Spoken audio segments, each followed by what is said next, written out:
ओम नमः शिवाय। श्री शिव महापुराण रुद्र संहिता सती खंड 8वां अध्याय। सूत जी बोले, प्रजापति ब्रह्मा जी का यह वचन सुनकर प्रसन्नचित्त हो नारद जी उनसे कहने लगे। नारद जी बोले, हे ब्रह्मन, हे विधे, हे महाभाग, हे विष्णु शिष्य, हे महामते, परतत्व के प्रकाशक तथा शिव भक्त, आप धन्य हैं। हे धर्मज्ञ, आपने अरुंधति की तथा पूर्व जन्म में उसकी स्वरूप भूता संध्या की बड़ी उत्तम दिव्य कथा सुनाई, जो शिव भक्ति की वृद्धि करने वाली है। अब आप शिव का परम चरित्र, जो संपूर्ण पापों का विनाशक है तथा मंगल को प्रदान करने वाला है, उसे सुनाइए। जब काम ने प्रसन्न होकर रति को प्राप्त कर लिया और ब्रह्मा तथा उनके मानस पुत्र चले गए तथा संध्या तप करने चली गई, उसके बाद क्या हुआ? सूत जी बोले, इस प्रकार आत्मतत्वज्ञ देव ऋषि नारद का वचन सुनकर अत्यंत प्रसन्न हो ब्रह्मा जी यह बात कहने लगे। ब्रह्मा जी बोले, हे नारद, हे विप्रेंद्र, शिव लीला से परिपूर्ण अब उस महान कल्याणकारी शिव चरित्र को सुने। आप धन्य हैं, क्योंकि आप शिव जी के भक्त हैं। हे तात, पहले जब मैं शिव माया से मोहित होकर अंतर्ध्यान हो गया, तब शिव के वाक्य रूपी विष से दुखी हो अपने मन में विचार करने लगा। शिव माया से मोहित हुआ मैं बहुत देर तक अपने चित्त में विचार करके उनसे जिस प्रकार ईर्ष्या करने लगा, उसे आपसे बताता हूँ, सुनिए। तत्पश्चात मैं वहाँ पहुँचा जहाँ दक्ष आदि स्थित थे, और वहाँ रति सहित कामदेव को देखकर मैं कुछ मदमत हो गया। हे नारद, दक्ष तथा अपने अन्य मानस पुत्रों से प्रीतिपूर्वक बातचीत करके शिव माया से विमोहित मैं इस प्रकार उनसे कहने लगा। ब्रह्मा जी बोले, हे दक्ष, हे मरीचि आदि पुत्रों, मेरी बात सुनो और उसे सुनकर मेरे कष्ट को दूर करने का उपाय करो। स्त्री के प्रति मेरी अभिलाषा देखकर महायोगी शिव ने मेरी निंदा की और उन्होंने मुझे तथा तुम लोगों को बहुत फटकारा। उसके कारण मैं दुख से संतप्त हूँ और कहीं भी मुझे चैन नहीं मिलता। अतः जिस प्रकार वे भी स्त्री को ग्रहण करें, यह यत्न करो। जब वे स्त्री को स्वीकार करेंगे, तभी हमारा वह दुख दूर होगा। किंतु विचार करने पर मैं समझता हूँ कि यह कार्य बड़ा ही कठिन है। जब उन्होंने मुनियों के समक्ष ही मेरा कांता परिग्रह की अभिलाषा मात्र से मुझे धिक्कारा, तो वे स्वयं किस प्रकार स्त्री ग्रहण करेंगे? इस त्रिलोक में कौन सी ऐसी स्त्री है जो उनके मन में विराजमान होकर उन्हें योग मार्ग से हटाकर मोह में डाल सकती है? कामदेव भी इन्हें मोहित करने में समर्थ नहीं हैं, क्योंकि वे परम योगी हैं और स्त्री के नाम को भी सहन नहीं कर सकते हैं। जो प्रसंग के द्वारा भी स्त्री का नाम कदापि नहीं सहन कर सकता, तो भला वह वाणी से स्त्री ग्रहण कर किस प्रकार सृष्टि कार्य में प्रवृत्त हो सकता है? इस पृथ्वी में बड़े बड़े देवता भी माया के बंधन में पड़े हुए हैं। जो बचे हुए हैं वे विष्णु के बंधन में बंधे हैं, और कुछ देवगण शंभु के उपायों से आबद्ध हैं। संसार से विमुख तथा एकांत विरागी सदाशिव के अतिरिक्त और कौन है जो ऐसा दुष्कर कार्य कर सकता है? इस प्रकार दक्ष आदि पुत्रों से कहकर रति सहित कामदेव को वहाँ देखकर मैं आनंद पूर्वक उनसे कहने लगा।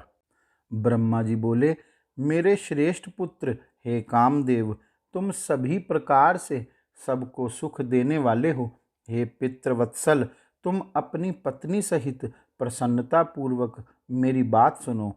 हे मनोभव, तुम अपनी इस सहचारिणी स्त्री के साथ जिस प्रकार शोभा पा रहे हो, और यह भी वैसे ही तुम्हें पति रूप में प्राप्त कर अति शोभित हो रही है, जिस प्रकार महालक्ष्मी से भगवान विष्णु तथा विष्णु से महालक्ष्मी एवं जिस प्रकार रात्रि से चंद्रमा एवं चंद्रमा से रात्रि सुशोभित होती है, उसी प्रकार तुम दोनों की शोभा है और तुम्हारा दाम्पत्य भी अलंकृत है। इसलिए तुम इस जगत को जीतने वाले विश्व केतु होगे। हे वत्स, तुम संसार के हित के लिए महादेव को मोहित करो, जिससे प्रसन्न मन वाले शंकर शीघ्र विवाह करें। निर्जन स्थान में, उत्तम प्रदेश में, पर्वत पर अथवा तालाब के तट पर जहाँ भी शिवजी जाएं, वहीं तुम अपनी इस पत्नी के साथ जाकर इन जितेंद्र तथा स्त्री रहित शंकर जी को मोहित करो। इन संसार में तुम्हारे अतिरिक्त और कोई दूसरा उनको मोह में डालने वाला नहीं है। हे मनोभव, शंकर जी के अनुराग युक्त हो जाने पर तुम्हारे भी शाप की शांति हो जाएगी।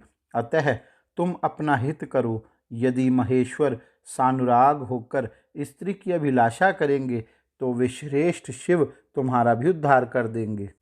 इसलिए तुम अपनी स्त्री को साथ लेकर शंकर जी को मोहित करने का प्रयत्न करो और महेश्वर को मोहित करके विश्व के केतु हो। ब्रह्मा जी बोले, संसार के प्रभु एवं अपने पिता मुझ ब्रह्मा की बात सुनकर वह कामदेव मुझ जगतपति से कहने लगा। मनमथ बोला, हे प्रभु, मैं आपके आज्ञानुसार शिवजी को मोहित करूँगा, किंतु हे भगवान, स्त्री ही मेरा मुख्य अस्त्र है।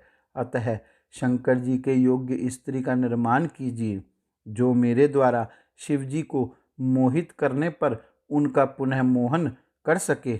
हे धाता, इसका उत्तम उपाय अब कीजिए। ब्रह्मा जी बोले, कामदेव के इस प्रकार कहने पर मैं प्रजापति ब्रह्मा अपने मन में विचार करने लगा कि किस प्रकार की स्त्री से शिवजी को मोहित किया जाए।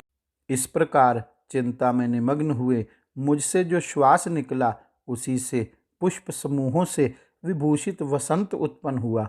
उसके शरीर की कांति लाल कमल के समान थी, उसकी आँखें विकसित कमल के समान थी, उसका मुख संध्या के समय उदय हुए पूर्ण चंद्रमा के समान मनोहर था, उसकी नासिका भी बहुत सुंदर थी, उसके चरणों में सींग के समान आवर्त थे, वह काले तथा घुंघराले केशों से शोभायमान हो रहा था।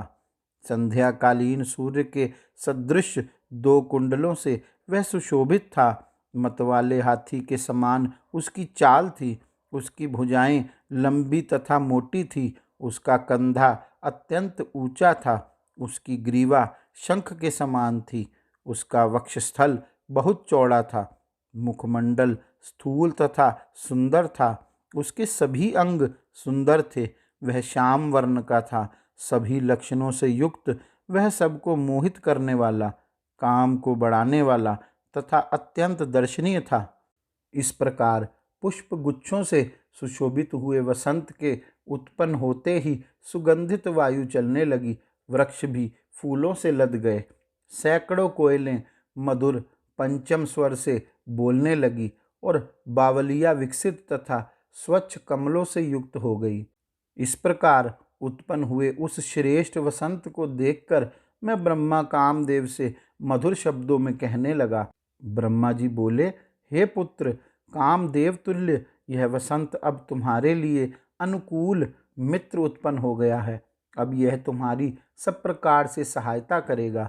जिस प्रकार पवन अग्नि का मित्र बनकर सदा उसका उपकार करता रहता है, उसी प्रकार यह वसंत भी तुम्हारा मित्र बनकर सदा तुम्हारे साथ रहेगा। रमण में हेतु होने के कारण यह तुम्हारे साथ निवास करेगा, इसलिए इसका नाम वसंत होगा। लोक का अनुरंजन तथा तुम्हारा अनुगमन ही इसका कार्य होगा। वसंतकालीन यह मल्यानिल इस वसंत का श्रृंगार बनकर इसके मित्र रूप से बना रहेगा, जो सदा तुम्हारे अधीन रहेगा। जिस प्रकार तुम्हारे मित्र रहते हैं, उसी प्रकार ये विबोक आदि हाव तथा 64 कलाएं रति के साथ सुहृद होकर रहेंगी। हे काम, तुम अपने इन वसंत आदि सहचरों तथा रति के साथ उद्यत होकर महादेव जी को मोहित करो।